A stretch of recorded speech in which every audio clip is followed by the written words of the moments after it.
Hola, sóc el Joan, benvinguts al meu canal. En aquest vídeo anem a resoldre i a comentar l'examen de les proves d'aptitud personal, de les PAP, la competència lògico-matemàtica de l'any 2021, concretament la sèrie 1.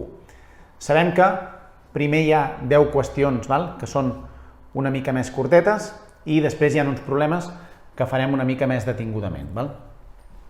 Aquí la primera qüestió ens diu que la matinada del 22 de gener del 2021 a les 3:56 es va veure creuant el cel de Madrid un bòlid lluminós espectacular que es va extingir al cap de 15 segons.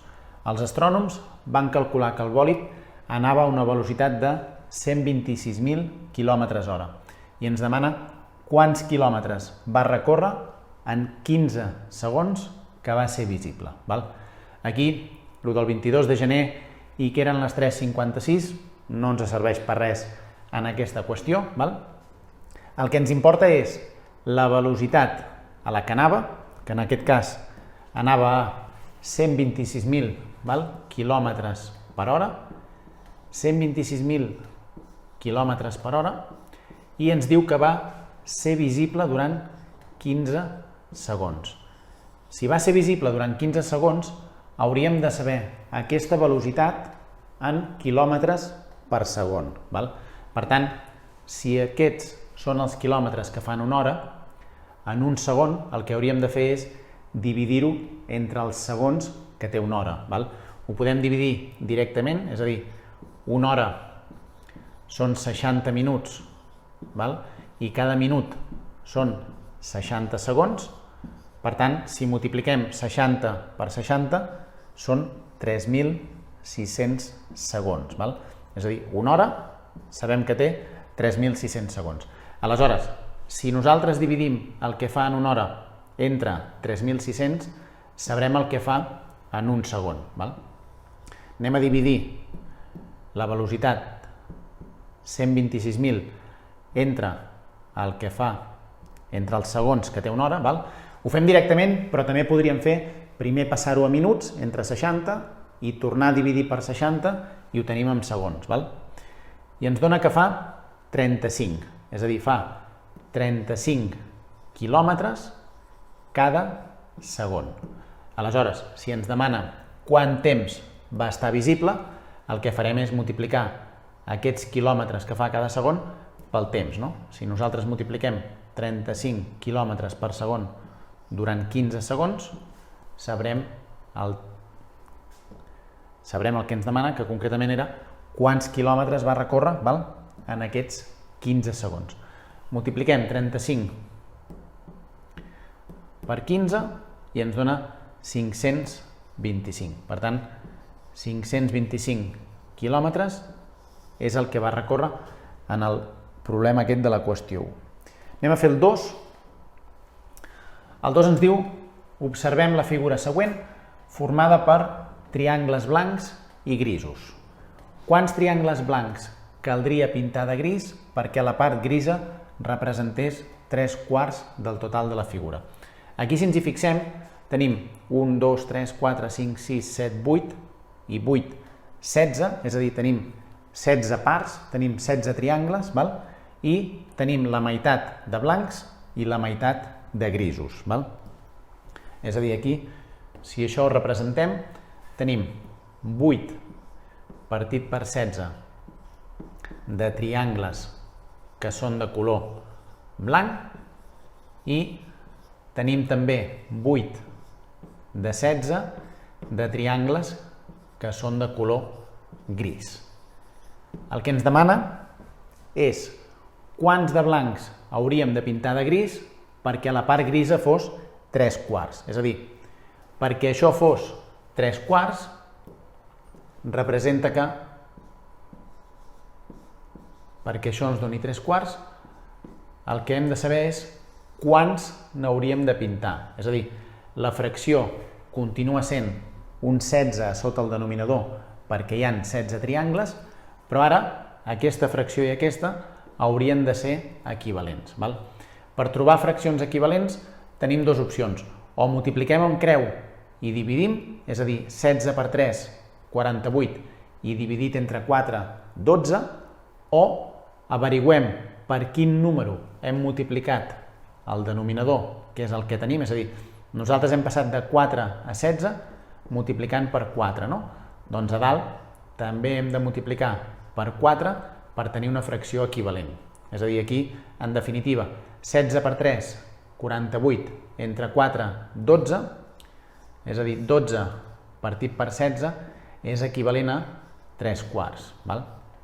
Aleshores, 12, si ho comparem amb el que teníem abans, que són 8 triangles, de 8 fins a 12, vol dir que hauríem de pintar 4 triangles més per arribar a tenir 3 quartes parts pintats de color gris.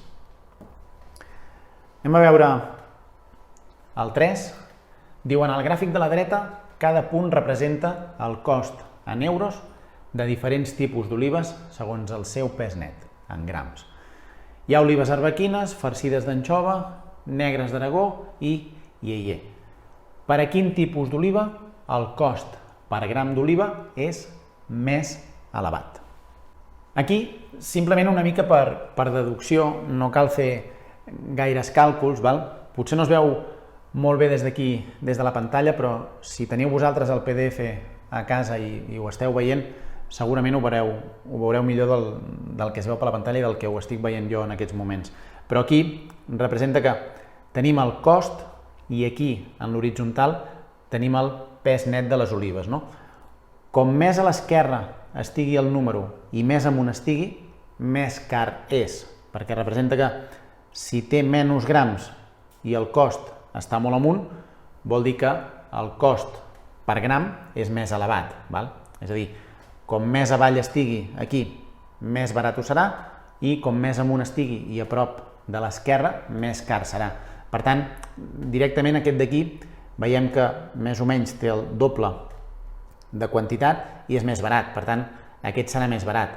Aquí hi ha més grams que en la primera i el preu és bastant similar. Aleshores, el preu per gram d'aquest d'aquí serà més barat també. I aquest d'aquí, que està molt disparat amb el sentit que té també molts grams, tampoc és tan car com aquest, és a dir, aquest val 1,5 € i aquest val 2 euros. Si això ho repartim entre els grams, el preu per gram no surt tan car aquest. Per tant, simplement una mica per deducció, diríem que aquest d'aquí, les olives farcides d'anxova, és el que té el preu més elevat. Passem a la qüestió número 4. Ens diu que a la classe de la Clàudia hi ha una màquina per jugar amb nombres. Diu, si tecleges un 2, diu que la màquina mostra un 12. Si teclegem un 12, la màquina mostra un 72. I si la Clàudia tecleja ara un 8, diu quin nombre mostrarà la màquina.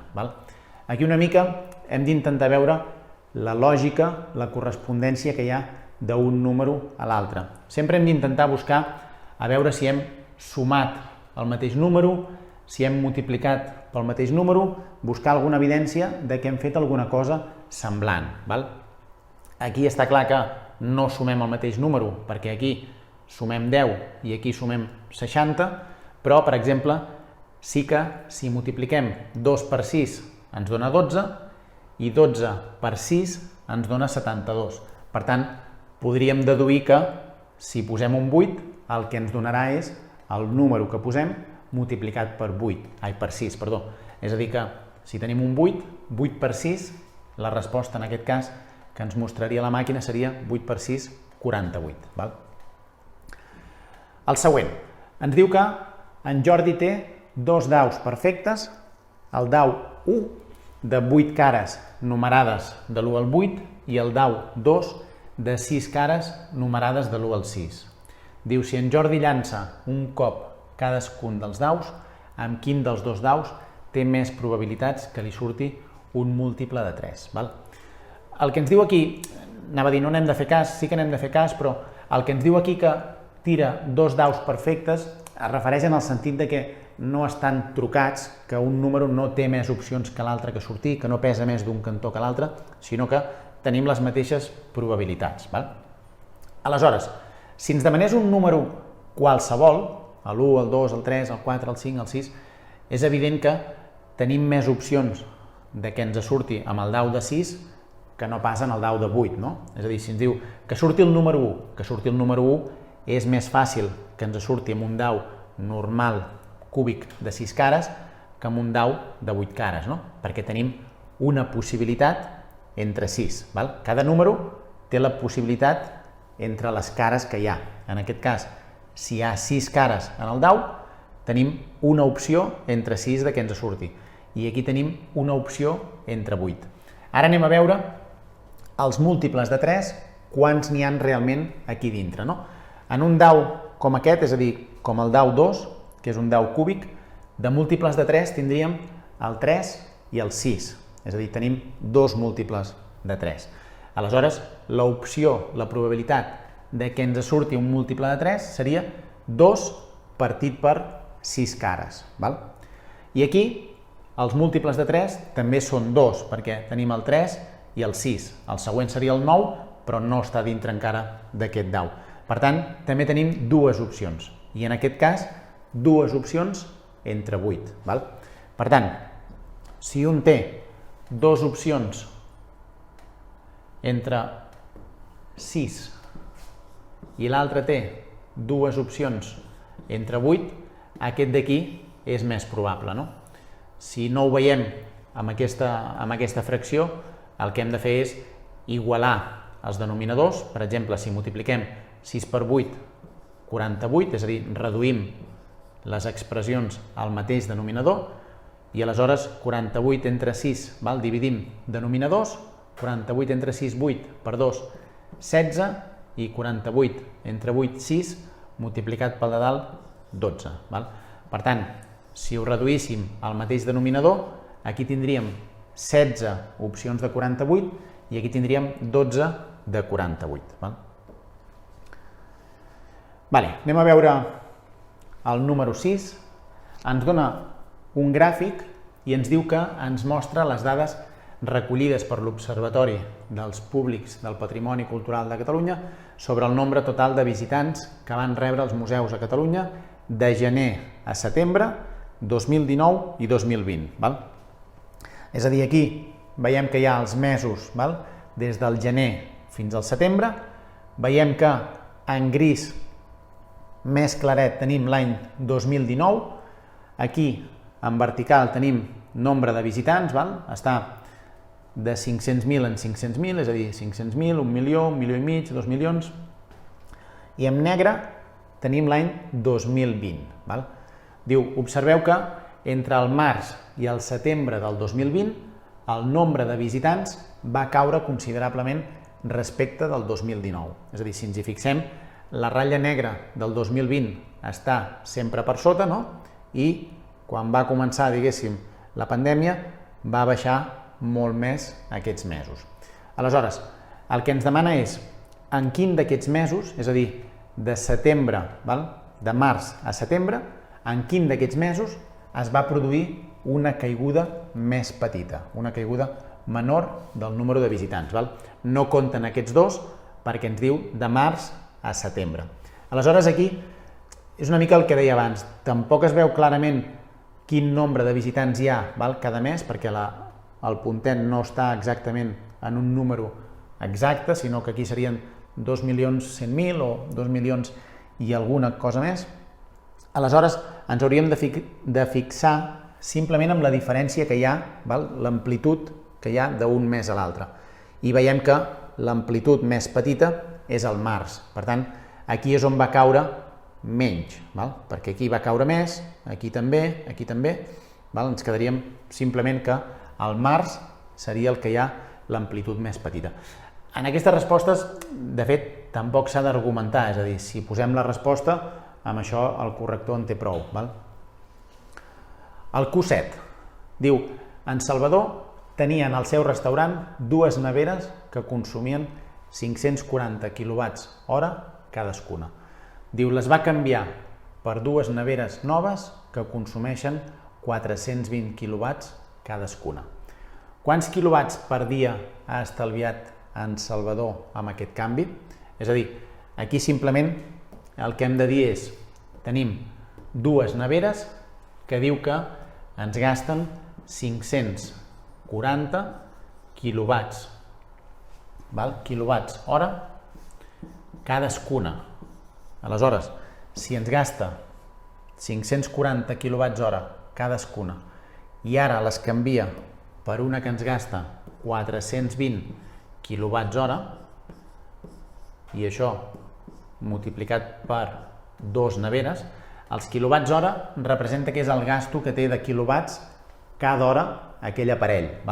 Aleshores, si a nosaltres ens demana per dia, representa que la nevera està encesa 24 hores al dia. Aleshores, l'estalvi que hi ha d'aquí a aquí, el que faríem és una resta de 540 menys 420, que això ens donaria 120 quilowatts hora. Si ho multipliquem per les dues neveres, ens donaria 240 quilowatts d'estalvi cada hora, i això ho hauríem de multiplicar per 24. Si multipliquem 240 per 24 hores que té un dia, ens surt 5.760 quilowatts hora d'estalvi. És a dir, 5.760 quilowatts hora seria l'estalvi i la solució d'aquesta qüestió. El 8.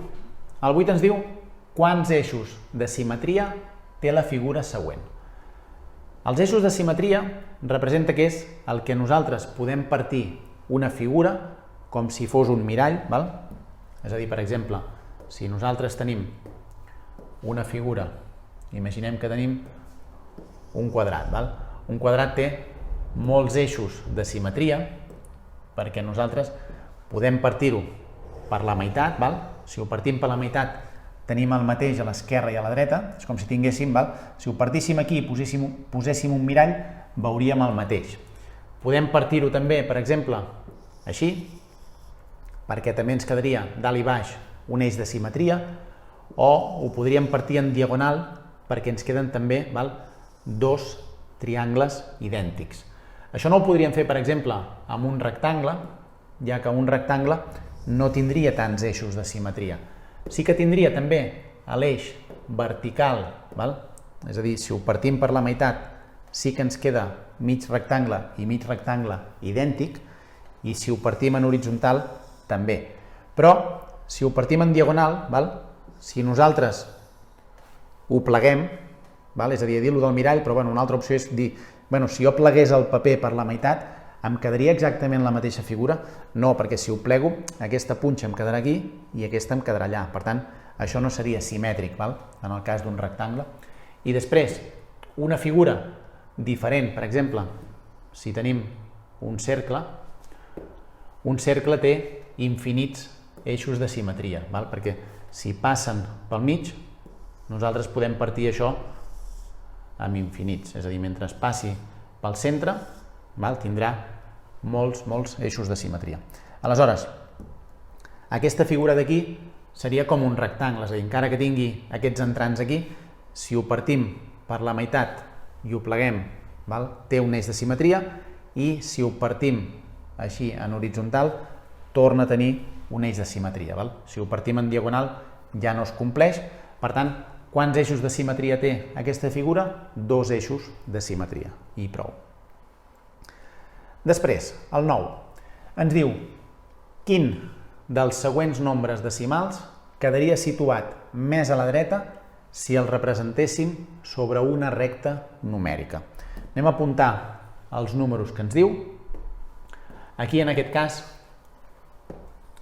ens dona 3 números decimals, és a dir, tenim el 0,84, tenim el 0,84 i tenim el 0,8399.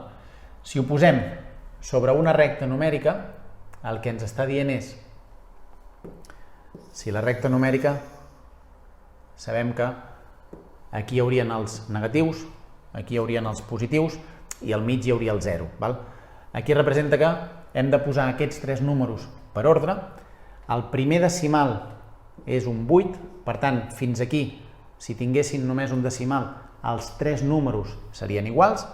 Aleshores, per saber quin és més gran i quin és més petit, mirem el següent decimal, que veiem que és 80, 84 i 83.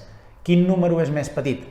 El 80, perquè 83 i 84 són més grans que 80. Per tant, el 0,84, el que hi hagi després del 0 ja tant ens fa, no implica que sigui més gran o més petit. És a dir, sí que és més gran 804 que 80, però no serà més gran que 84 o 83, perquè ja és el tercer decimal. Aleshores, si continuem comparant aquests dos, que són els que ens queden, el 0,83 aniria abans que el 0,84. Per tant, el següent número seria 0,8399 i l'últim, que seria el que ens quedaria més a la dreta, que és el que hauríem de respondre en aquesta qüestió, que és el més gran, seria 0,84. I l'última qüestió d'aquest examen ens diu que el gràfic següent mostra el nombre total de professors i professores que hi havia en un país europeu determinat l'any 2019. Diu segons els nivells d'ensenyament, primària, secundària o universitat. És a dir, aquí veiem el gràfic que ens han donat, ens diu que cada dibuixet d'aquest, és a dir, cada personeta equival a 10.000 professors, professores, i el que ens demana és quin és el percentatge de professorat a secundària en aquest país respecte del total. Anem a apuntar quants hi ha de cada, és a dir, anem a apuntar la primària, secundària i la universitat i anem a veure quants n'hi ha primer i després veurem el tant per cent respecte al total. Anem a comptar el que ens diu aquí. Ens diu que cada un són 10.000, per tant, aquí n'hi ha 1, 2, 3, 4, 5, 6, multiplicat per 10.000 serien 60.000. Aquest seria la universitat, hi ha 60.000. L'altre, la secundària, en tenim 1, 2, 3, 4, 5, 6, 7, 8, 9, 10, 11, 12, 13, 14, 15, 16, 17. Per tant, 17 per 10.000 serien 170.000. I la primària, fins aquí teníem 17, 18, 19, 20, 21, 22, 23, 24, 25, 26, que 26 multiplicat per 10.000 seria 260.000.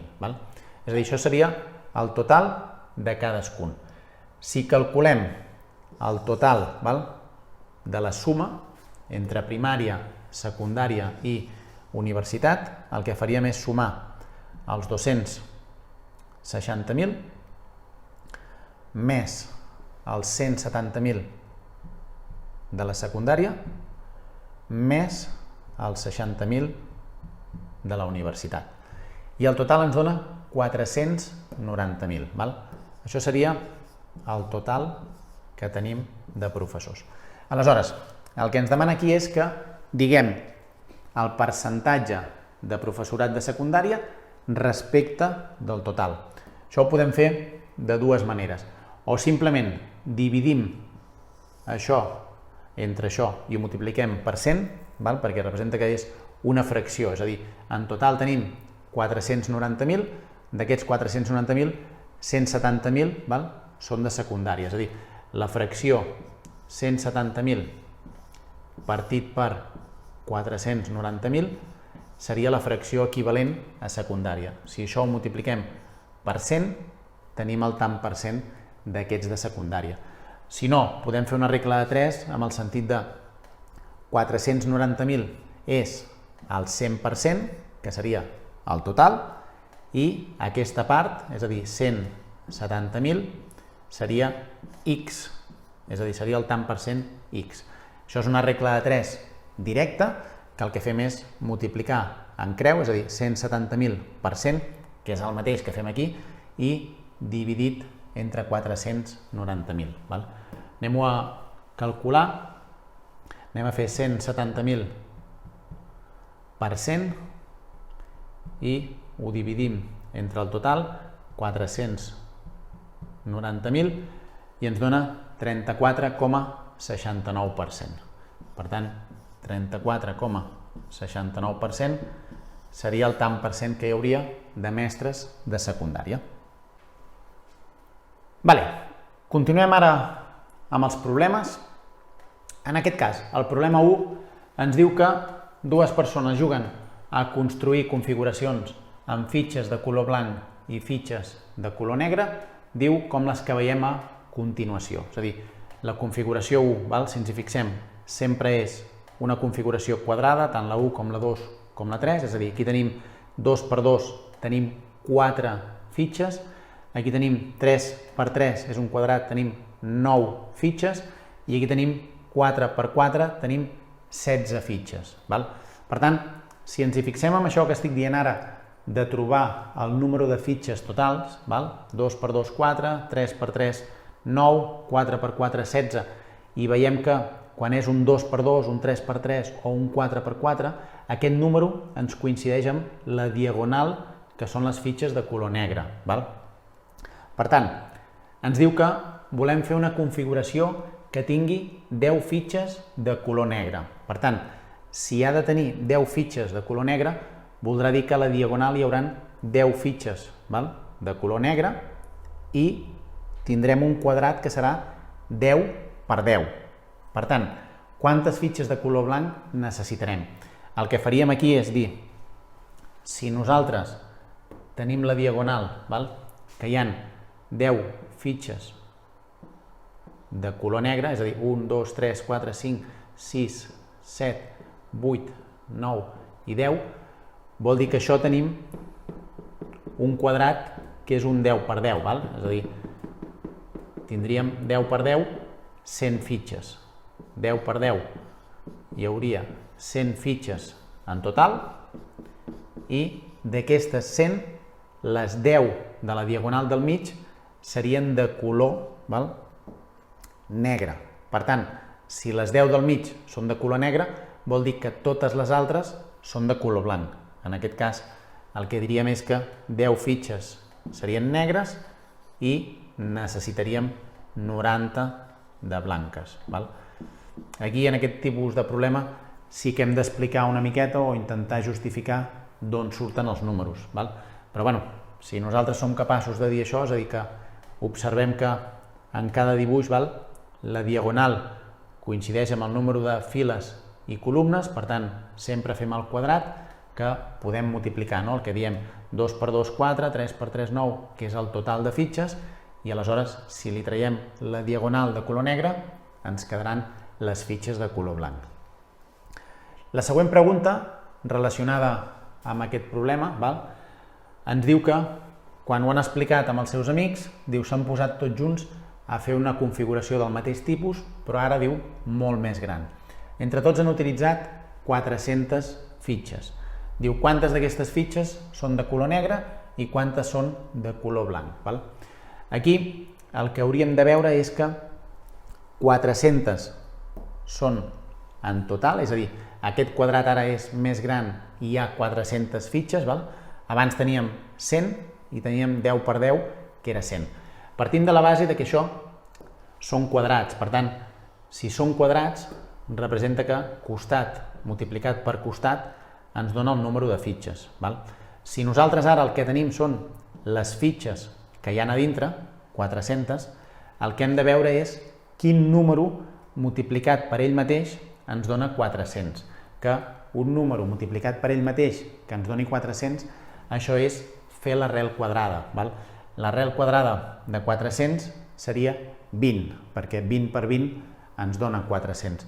Per tant, vol dir que el quadrat seria 20 i 20, tindríem 20 files, 20 columnes, i la diagonal del mig tindria 20 fitxes de color negre. Per tant, el que hauríem de dir aquí és que 20 són de color negre i el resto, que serien 400 menys 20, és a dir, 380, serien fitxes de color blanc. En el següent problema ens diu que cada any l'Institut Nacional d'Estadística publica les dades recollides per saber com varien diversos indicadors econòmics. Diu, un d'aquests indicadors és el nombre total de turistes segons el país de residència. El gràfic mostra els resultats des del mes de gener, que ens ho posa així, és a dir, mes 01, el febrer serà mes 02, 03, del 2019, al desembre, mes 12 de l'any 2020. Diu per turistes que han visitat Espanya i que són del Regne Unit o d'Alemanya. Veiem aquí que el Regne Unit està en un color més gris, més difuminat, seria aquest d'aquí dalt, i Alemanya seria aquest gris més fosquet, que seria la línia de baix. Si ens hi fixem aquí, el que ens dona, tenim l'any 2019 a sota, i aquí el mes 1, el mes 2, el 3, el 4, el 5, i aquí ja ens comença el 2020, i el mateix, des del gener fins al desembre.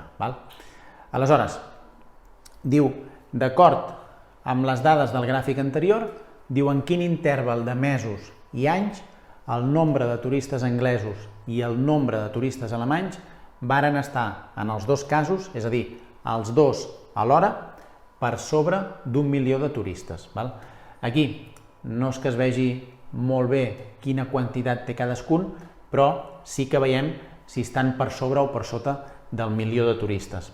Aquí a l'esquerra tenim la quantitat, aquí veiem que hi ha la línia del milió, per tant, des d'aquí, que seria 1, 2, 3, 4, des de l'abril del 2019 fins abril, maig, juny, juliol, agost, setembre i octubre, estarien per sobre del milió, perquè els anglesos també hi estan, que hi estan més temps, però només ens demana l'exercici, cuidado, quins hi estan en els dos casos, és a dir, alhora. Per tant, des del mes 4 fins al mes 10 estarien per sobre del milió, que és simplement el que veiem en el gràfic.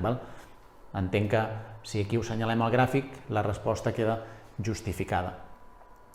Després, la qüestió aquesta 14 ens diu que el gràfic següent ens mostra el nombre total de turistes que han visitat Catalunya entre el juny del 2019 i el setembre del 2020. Diu que observem i diguem si és verdader o fals la següent afirmació. Si comparem les dades dels mesos d'estiu, és a dir, juny, juliol i agost de 2019 i 2020, diu que el nombre total de turistes ha disminuït més del 70%.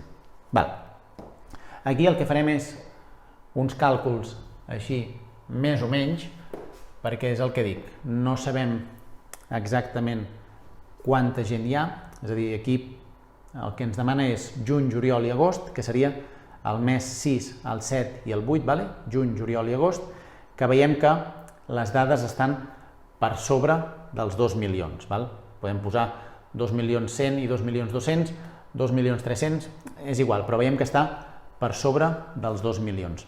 I després, el mes 6, 7 i 8, veuríem que està, com a molt, a 500.000, és a dir, no arriba a 500.000. El juny no hi arriba i juliol i agost està més o menys al voltant dels 500.000.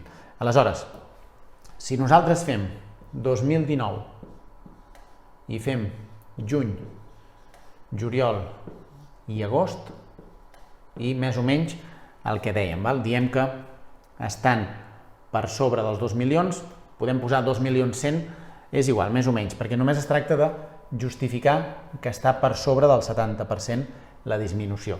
Si nosaltres posem 2.100.000 i ho multipliquem per 3, això ens donarà 6.300.000.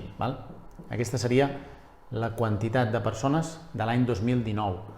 L'any 2020, si posem les quantitats que més o menys veiem aquí, tindríem el mes 6, 7 i 8, seria, aquí dèiem mig milió i mig milió, i aquí podem posar 100.000, 200.000, és igual.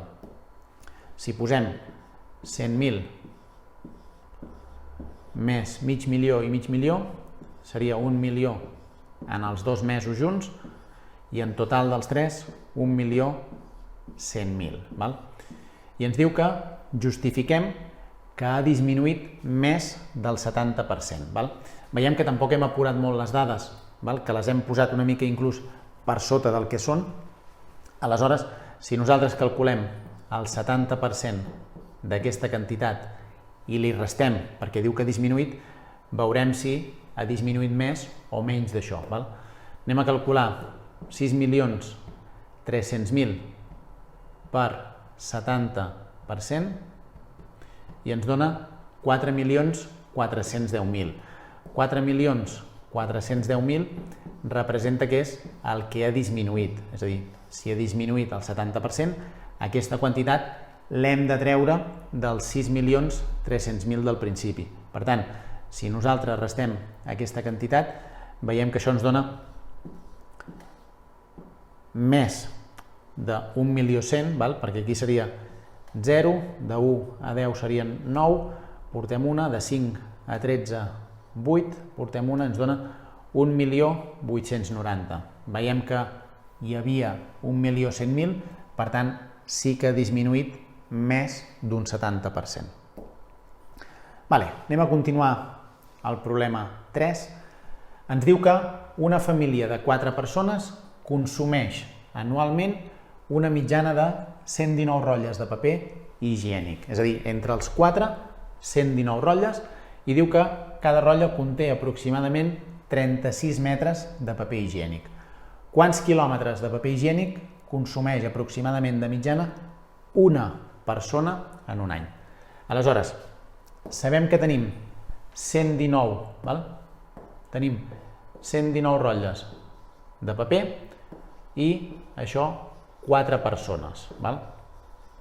I ens diu que cada rotlla té 36 metres de paper. Per tant, si nosaltres multipliquem 36 metres pels 119 rotllos que tenim, 119 per 36 metres ens dona 4.284, 4.284 metres cada 4 persones. Aleshores, si això, el 4.284 el repartim entre 4 persones, ens dona el que gasta una persona. És a dir, 1.071 serien 1.071 metres, una persona. Si això ens demanen que ho passem a quilòmetres, per passar de metres a quilòmetres, el que fem és dividir entre 1.000. Per tant, en aquest cas serien 1,071 quilòmetres una persona. Després, ens fa una altra pregunta. Ens diu que el paper higiènic es ven en paquets de 8 rotlles. Quants paquets de paper higiènic caldrà que compri? Diu, una família de 3 persones per tenir-ne prou en un mes. Anem a veure. És a dir, aquí ens diu 8 rotlles per paquet i el que ens diu aquí és que hi ha una família de 3 persones i en un mes. Aleshores, el que farem és, sobre el que ens deia aquí al principi, que hi havia 119 rotlles per 4 persones, el que farem és veure amb una persona. És a dir, si nosaltres repartim el 119 entre 4, ens dona 29,75. És a dir, 29,75 seria rotlles per una persona i un any.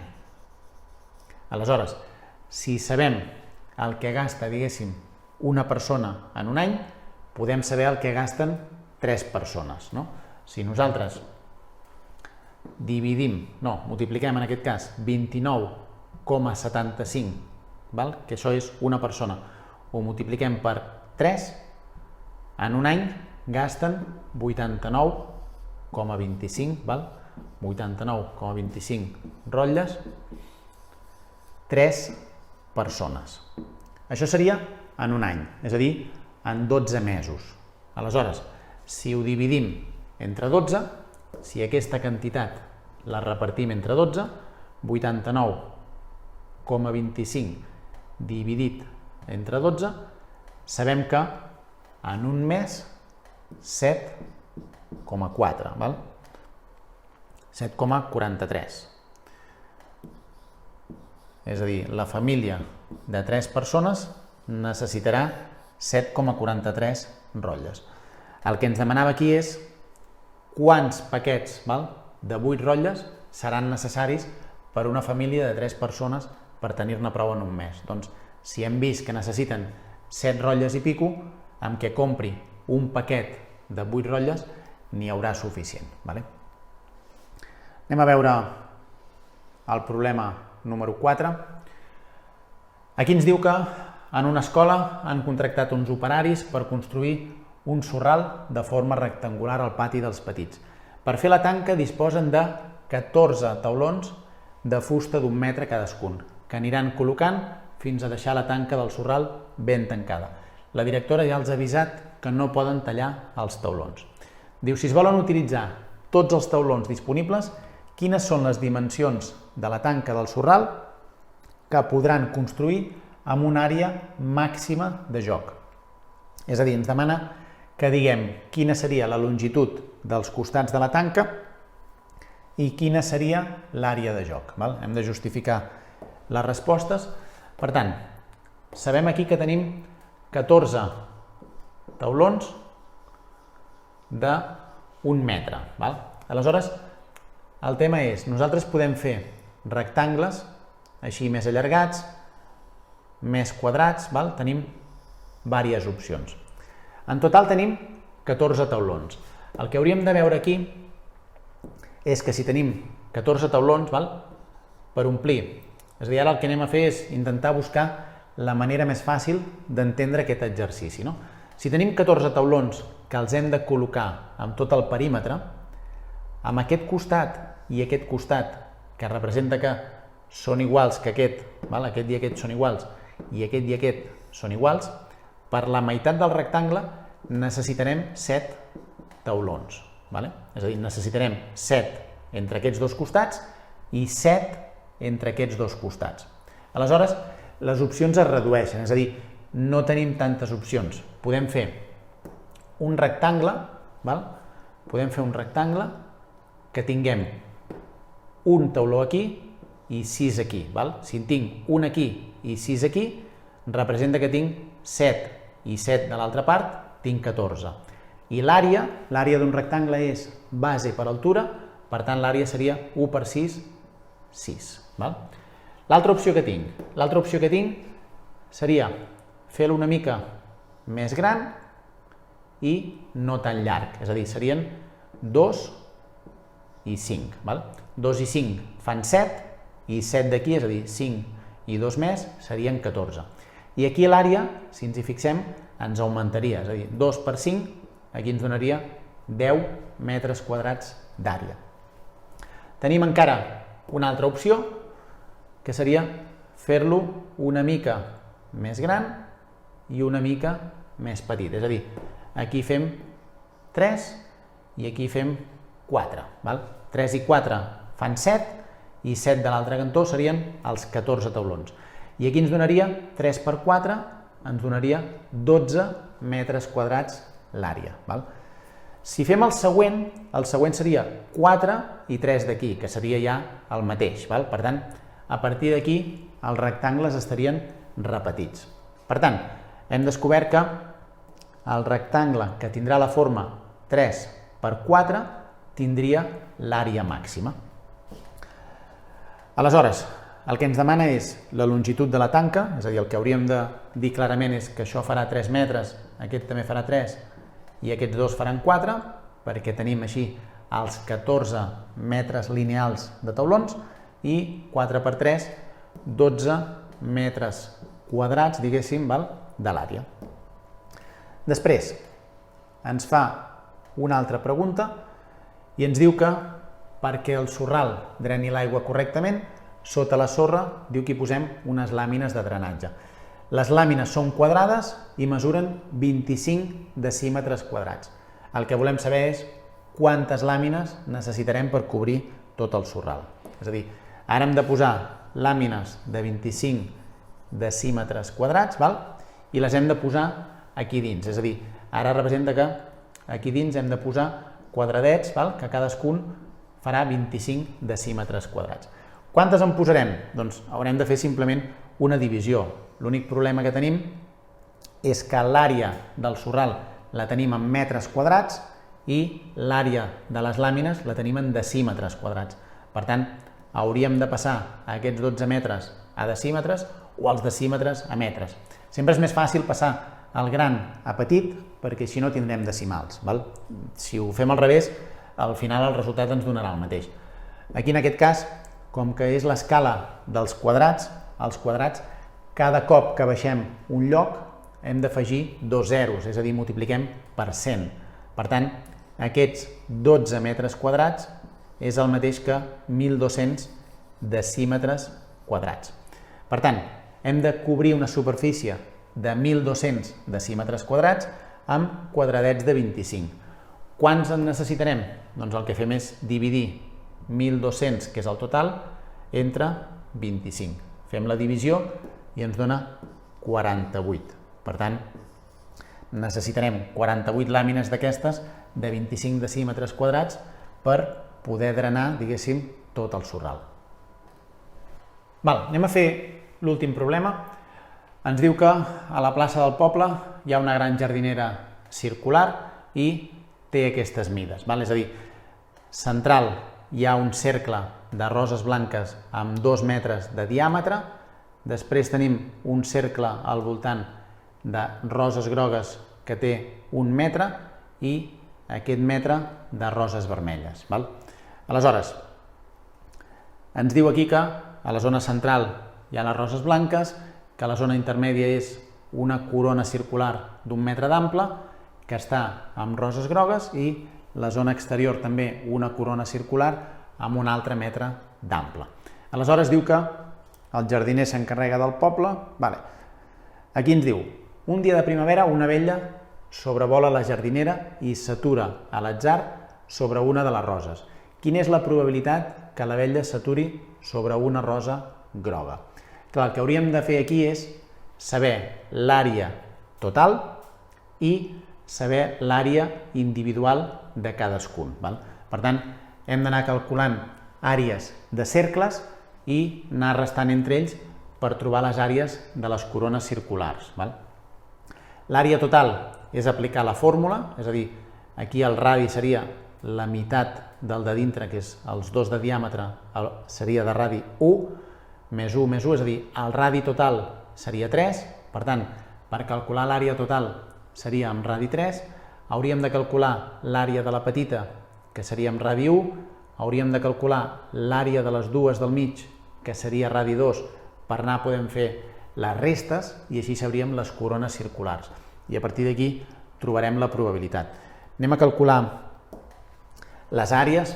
Aquí tenim que això fa 1, aquest també fa 1 i aquest també fa 1. Per tant, anem a calcular tots els cercles. Recordem que l'àrea del cercle és pi per radi al quadrat. Anem a calcular l'àrea de la petita. L'àrea de la petita seria 3,14 per 1 al quadrat, que és el radi. Per tant, seria 3,14 metres quadrats. Anem a calcular l'àrea total, diguéssim, de la petita més la segona, que en aquest cas seria 3,14, és a dir, pi per radi al quadrat seria per 2 al quadrat, que això seria 4 per 3,14. Si fem 4 per 3,14 ens dona 12,56. 12,56 seria l'àrea, diguéssim, des del centre fins a la segona circunferència. I anem a calcular la gran, que la gran seria 3,14 per 3 al quadrat. És a dir, el radi de la gran sencera seria 3 metres. Per tant, si apliquem la fórmula, 3,14 per 3 al quadrat seria 9, ens dona 28 en 26. 28 en 26 seria l'àrea total. Aleshores, la primera de dintre ja la sabem, que és 3,14. Anem a calcular ara l'àrea, diguéssim, d'aquesta primera corona circular. Aquesta primera corona circular, si nosaltres restem el cercle, diguéssim, és a dir, si del cercle que està fins al verd, amb radi fins aquí, si li restem el cercle petit del mig, tindrem aquesta corona circular. És a dir, si restem aquestes dues quantitats, 12 amb 56, 12 amb 56 menys 3,14, ens dona 9,42, 9,42 seria l'àrea d'aquesta corona d'aquí. I ara anem a buscar l'àrea d'aquesta corona d'aquí. Aquesta corona d'aquí seria el cercle total i restar-li la mitjana.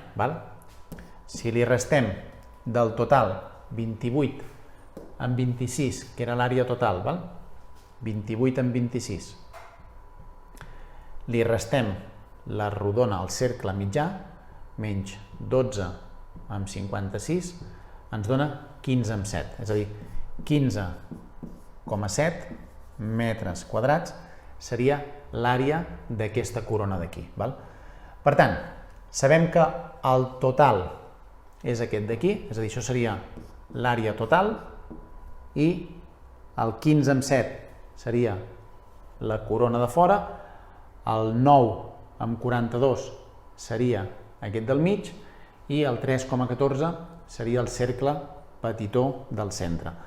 Aquí el que ens demanava és que quina és la probabilitat que s'aturi sobre una rosa groga. La groga és la que hi ha aquí al mig, per tant, la probabilitat sempre és casos favorables entre casos possibles. Per tant, els casos possibles, és a dir, sempre serà una fracció la probabilitat, per tant, la probabilitat que posarem aquí, el que ens demana d'aquesta corona central, diguéssim, seria, els casos possibles seria tota l'àrea, és a dir, l'abella pot anar a qualsevol de l'àrea del cercle en total, del gran, és a dir, a sota hi hauria 28,26. I a dalt, que seria el que ens interessa seria aquest arc central, aquesta corona central. Aquesta corona central hem vist que valia 9,42, per tant, la probabilitat de que l'abella vagi en aquesta corona seria 9,42 partit entre 28 en 26. En principi, qualsevol probabilitat, si la deixem en fracció, és correcta, però podem fer també la divisió, que en aquest cas seria 9,42 dividit entre 28 en 26 i ens dona 0,33, és a dir, 0,3 periòdic. Aquesta seria la probabilitat de que anés aquí. La següent pregunta que ens fa ens diu que diguem si l'afirmació següent és vertadera o falsa i ens diu que és més probable que l'abella s'aturi sobre una rosa blanca o groga que sobre una vermella. La blanca i la groga representa que és la corona d'abans més el cercle del mig, és a dir, tot això que hi ha aquí al mig, i diu que és més probable això que no pas en les roses vermelles. Anem a calcular la probabilitat de grogues i blanques juntes, que grogues i blanques juntes seria l'àrea, diguéssim, d'això, és a dir, aquesta que hem calculat aquí. Per tant, la probabilitat seria, a sota hi hauria el 28 amb 26, que és el total, i a dalt hi hauria el que ens interessa, que és 12,56. Si nosaltres fem aquesta divisió, 12 amb 56 dividit per 12 amb 56 dividit entre 28 amb 26 ens dona 0,44, és a dir, 0,4 periòdic. Aleshores, això no arriba al 50% perquè la meitat seria 0,5, per tant l'afirmació aquesta no és certa, perquè ens diu que És més probable que vagi aquí dintre? Doncs no, perquè si aquí dintre té el 0,44, a fora té el 0,56, per tant seria més alt. És a dir, en total la probabilitat, si ho fem amb tant per cent, la probabilitat sempre ha de sumar 100, la total, i si ho fem amb 0, en tant per 1, la probabilitat sempre ens ha de donar 1.